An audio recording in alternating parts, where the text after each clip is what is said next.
Pero permítame, me voy para Antioquia, Ana Cristina, porque pues hay inquietudes sobre Hidroituango otra vez, ¿no? Que ya se va a demorar aún más la apertura y la entrada en funcionamiento de Hidroituango, que como siempre hemos dicho, esto no es un tema solo de Antioquia, sino del país, por cuenta de la energía que está supuestamente destinada a proveer Hidroituango para el resto del territorio nacional. Sí, Camila, así es. En un debate de control político, el gerente general Álvaro Guillermo Rendón, pues lo llamaron a debate en el Consejo, dijo que las 4 unidades de Hidroituango entrarían a funcionar todas 4 para diciembre de 2022, es decir, empezarían cada trimestre, empezaría una unidad.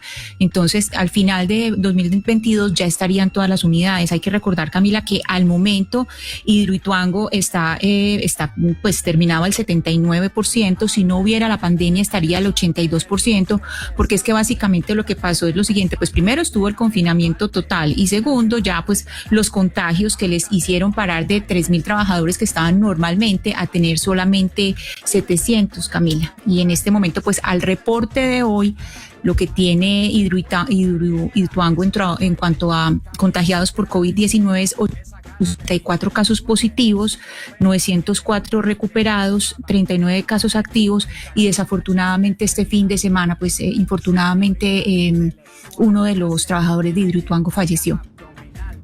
Lamentable, todo por cuenta de esta pandemia que cada día contamos muertos y más muertos y pareciera que nos estuviéramos volviendo inmunes, pero no hay que volverse inmunes a lo que está dejando precisamente en fallecimientos el coronavirus. Pero precisamente, Ana Cristina, sobre EPM, hay una concejal del Centro Democrático en Medellín, María Paulina Guinaga, que le ha hecho mucho seguimiento a lo que está pasando con Hidroituango y a los retrasos, a lo que ha pasado con el proyecto, y por eso está con nosotros en la línea para hablar de eso que usted nos explica. Concejala Guinaga, bienvenida a Mañanas Blue, mil gracias por atendernos. Muy buenos días, Camila, para usted, para Ana Cristina, para toda la mesa de trabajo y por supuesto para todos los oyentes. Bueno, hoy fue portada en el periódico El Tiempo el anuncio de Hidroituango sobre la entrada en funcionamiento para el 2022, pero esto, ¿por qué se habla de retrasos? ¿Qué es lo que implica esto para el país? Porque a veces se cree que Hidroituango es solo Antioquia. ¿Qué implica para el país y para la empresa este nuevo cronograma que se anunció? Bueno, pues por supuesto el hecho de que Hidroituango no haya entrado en operación incluso desde el año 2018 ha generado consecuencias para el bolsillo de todos los colombianos, porque sin lugar a dudas hemos tenido periodos en el que el precio de la energía ha aumentado considerablemente, como a inicios de este año, justamente porque por ley de oferta y demanda, si tenemos poca oferta de energía, que no hubiera sido el caso, si Hidroituango hubiera empezado a generar a tiempo, pues los precios no estarían tan altos, sobre todo en ese periodo. Entonces, como bien lo decía Camila, esto no es un tema solo de Antioquia, esto es un tema de todo el país. Adicionalmente, en las diferentes subastas que ha realizado el ministerio, pues Hidroituango se ha ganado varias de estos paquetes de generación de energía en firme, y por supuesto pues esto también afecta toda la economía del país. Claro que yo creo que vale la pena distinguir lo que venía sucediendo antes de la pandemia y después de la pandemia, porque para marzo del año 2020, el 31 de marzo, el avance del proyecto era del 77.81%, que era el mismo avance que presentaba en mayo del año 2017. Y según el cronograma que tenía establecido EPM para ese momento, es decir, antes de los efectos de la pandemia, ya habían algún tipo de actividades que ya presentaban nuevamente atrasos. Y una de esas actividades, por ejemplo, que llaman la atención y que de verdad pues podrían haber atrasado el proyecto con o sin pandemia, era el tema de que la ANLA no había levantado la medida suspensiva de las actividades regulares sobre la construcción de Hidroituango. Recordarán ustedes que la ANLA le impuso esta medida. Concejal Aguinaga, precisamente para detenernos un poco en todos esos aspectos y llegar al punto de la ANLA que es el que usted nos quiere enunciar, pues primero tenemos que decir que había una empresa que es Poiri, que se supone que era la que iba a determinar la estabilidad de Hidroituango. ¿Dónde está ese concepto o ese informe? Y también, pues, ¿qué se ha sabido de qué pasó con esa medida preventiva de la ANLA, que se supone que le puso una medida preventiva a Hidroituango? Claro, entonces, antes de la pandemia se suponía que ese levantamiento de esa medida se iba a dar el 28 de septiembre de 2019, según el cronograma de EPM. Pero a marzo de este año, antes de la pandemia, todavía no se había dado el levantamiento de esta medida porque, como bien lo decía Ana Cristina, para poder que la ANLA haga, digamos, levante la medida, necesita el concepto de POIRI, que es el que actúa como perito, inspecciona todo el proyecto y, digamos, da la información sobre qué tan viable es Hidroituango, si está cumpliendo con los parámetros que EPM le ha informado a la ANLA y demás. Este informe de POIRI todavía no se ha emitido ese concepto porque no se ha podido ingresar a parte del cuarto de máquinas. A una zona del cuarto de máquinas no se ha podido ingresar y esto ha hecho que se retrase el informe por parte de POIRI y por tanto pues que la ANLA tampoco pueda levantar la medida. Lo que ha dicho EPM es que se espera que el informe y el levantamiento de la medida suspensiva se dé para el segundo o tercer trimestre del año 2021. Inicialmente el contrato con POIRI era de un plazo de 120 días y ya tiene una prórroga por 678 días, porque obviamente pues este es un tema supremamente complejo, como bien lo he indicado, no se ha podido ingresar a algunas zonas del cuarto de máquinas y también tiene adiciones en dinero equivalentes al 153%. Pero, concejal, ¿usted ha podido investigar o le ha hecho seguimiento al impacto que va a tener sobre la energía, los precios y el suministro alrededor del país el hecho de la demora de la entrada en funcionamiento de Hidroituango, que finalmente iba a ser la hidroeléctrica más grande del país, o va a ser? Lo que pasa es que pues está demorando en entrar en funcionamiento. ¿Usted ha hecho esa investigación o tiene claro esos números?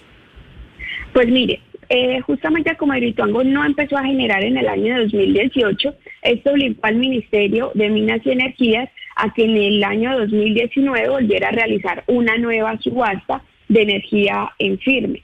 En esa nueva subasta vuelve y participa Hidroituango con un porcentaje importante para suministrar energía a partir del año, el compromiso es a partir del año 2021-2022, que tiene un periodo de 365 días como un periodo de gracia. Según el cronograma que ha presentado EPM, la primera unidad de generación estaría entrando en el primer trimestre del año 2022. Si ese cronograma se cumple, digamos que no habría inconvenientes y que el país no tendría que afrontar una escasez de energía. Ahora, si esto tiene retrasos, esto implicaría posibles sanciones para EPM porque se le podría hacer efectiva la garantía por no haber cumplido lo que pactó en la subasta del año 2019, si ese llegara a ser el caso. Y por supuesto, el ministerio tendría también que mirar cuál sería ese plan B y con qué otros proyectos tendría que suplir la energía que no va a generar el proyecto Ituango. Concejal, o sea que, a ver, pues el plan es que cada trimestre entra una de las unidades y son 4 unidades, o sea que al final de 2022 tendría todo el funcionamiento de Hidroituango. Se supone que Hidroituango estaría generando el 10% de la energía del país. Como están las cosas hoy, ¿sí va a ser posible que ese 10% sea generado por Hidroituango o no hay certeza? Y esta entrada paulatina quiere decir que cada vez que entra una unidad va entrando un porcentaje, o cómo funciona esa entrada pues paulatina poco a poco, cómo se va cubriendo esa generación. Pues yo creo que como están las cosas hoy todavía no hay certeza. Lo ideal sería que entrara a funcionar el primer trimestre del 2022, pero todavía no hay certeza porque ni siquiera la ANLA ha levantado la medida suspensiva. No se ha podido ingresar a una parte del cuarto de máquinas a inspeccionar qué fue lo que pasó y qué daños hay en esa zona. Todavía no se tiene el túnel de descarga intermedia. Entonces yo creo que, y bien lo dijo el gerente, esa es como la fecha tentativa, pero decir que va a haber certeza de que va a empezar a generar energía en el primer trimestre de 2022, claro, y más en las circunstancias que estamos de la pandemia, creo que es difícil. Sin embargo, lo que se tiene pensado, ¿sí?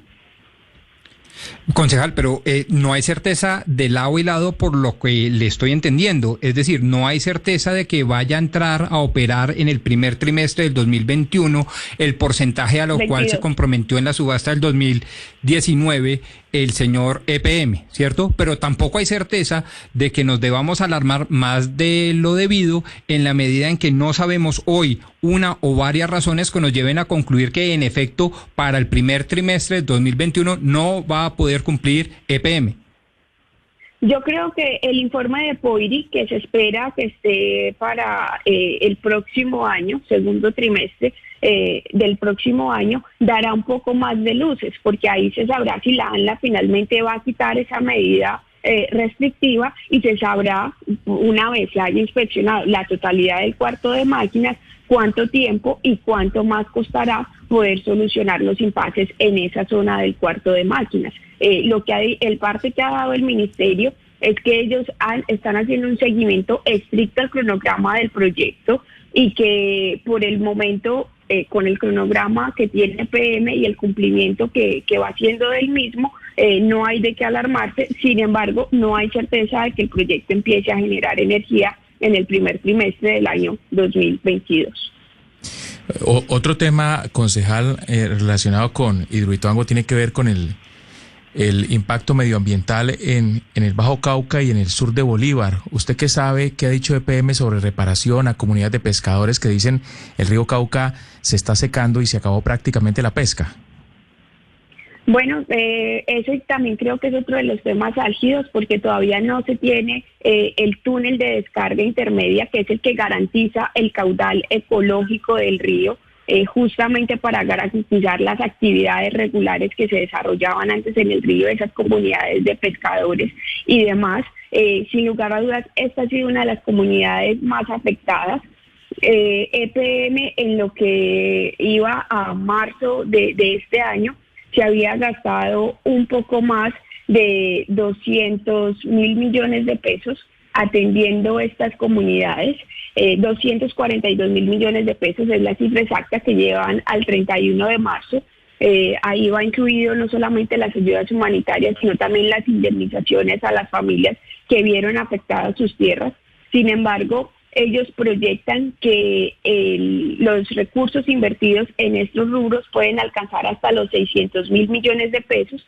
Y creo que obviamente el tema y el drama humano ambiental es supremamente complejo, pero también creo que este es otro de los factores preocupantes en términos financieros, porque la cobertura de la póliza por responsabilidad civil extracontractual era apenas de 50.000 millones de pesos. EPM espera que le reconozcan apenas 22.000 y su proyectado total son más de 600.000 millones de pesos.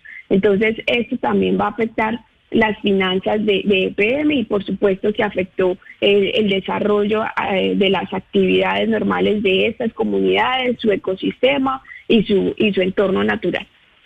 Es María Paulina Aguinaga, concejal del Centro Democrático en Medellín, hablando de EPM, hablando del proyecto Hidroituango, que pues aplaza su cronograma y anunciaron su funcionamiento en el 2022. Concejal Aguinaga, mil gracias por estar con nosotros, por habernos explicado el seguimiento que le ha hecho usted a este proceso de Hidroituango, que evidentemente no solo afecta al departamento de Antioquia, sino el país entero. Feliz resto de día para usted.